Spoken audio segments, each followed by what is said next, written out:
கர்த்தருக்குள் பிரியமானவர்களே, மே 6 இன்றைய பனித்துளிகளின் தலைப்பானது சிற்றலையின் விளைவு. வசனம் எஸ்ஸா 7வது அதிகாரம் 28வது வசனம். என் தேவனாகிய கர்த்தருடைய கரம் என் மேல் இருந்ததினால் நான் திடன் கொண்டு இஸ்ரவேலின் சில தலைவரை என்னோடு கூட வரும்படி சேர்த்து கொண்டேன். ஆப்பிரிக்காவின் கானா நாட்டின் வடபகுதியில் உள்ள சிறிய வேதாகம பள்ளி ஒன்று மிகவும் சாதாரணமான ஒரு சிறிய கட்டிடத்தில் மிகவும் குறைந்த மாணவர்களுடன் இயங்கி வந்தது. இருப்பினும் பாப் ஹேய்ஸ் அந்த மாணவர்களுக்கு தன் வாழ்வை அர்ப்பணித்தார்.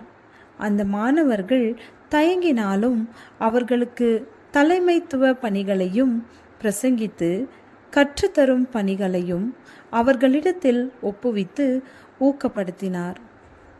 பாப் இறந்து பல வருடங்களுக்கு பிறகும் கானா முழுவதும் ஆங்காங்கே பல திருச்சபைகளும் பள்ளிக்கூடங்களும் இன்னும் கூடுதலாக 2 வேதாகம நிறுவனங்களும் எழும்பின. அனைத்தும் அந்த சிறிய வேதாகம பள்ளியில் இருந்து தேர்ச்சி பெற்றவர்கள் துவங்கியவை. அர்தசஷ்டராஜா அரசாண்ட சமயத்தில் எழுத்தாளரான எஸ்ரா நாடு கடத்தப்பட்ட யூதர்களை மறுபடியும் எருசலேமுக்கு திரும்பி செல்ல ஒன்றிணைத்தார். தேவாலயத்தில் ஆசிரியர்களாக பணியாற்ற லேவியர்களை தேடினார். ஆனால் அங்கு ஒருவரும் காணப்படவில்லை. உடனடியாக அங்கிருந்த தலைவர்களை வரவழைத்து தேவனுடைய ஆலயத்தின் பணிவிடைக்காரரை அழைத்து வரும்படி அவர்களை நியமித்து அவர்களை உபவாசத்திலும் ஜெபத்திலும் வழி நடத்தினார். எஸ்ரா என்பதற்கு உதவியாளன் என்று அர்த்தம். நல்ல தலைமைத்துவத்திற்கு இருக்க வேண்டிய ஒரு குணநலன் அது.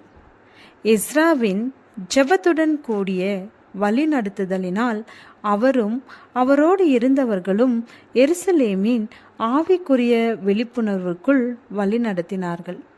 புத்தியுள்ள வழி நடத்துதலும் சிறிய அளவு உற்சாகமும் மட்டுமே அவர்களுக்கு தேவைப்பட்டது.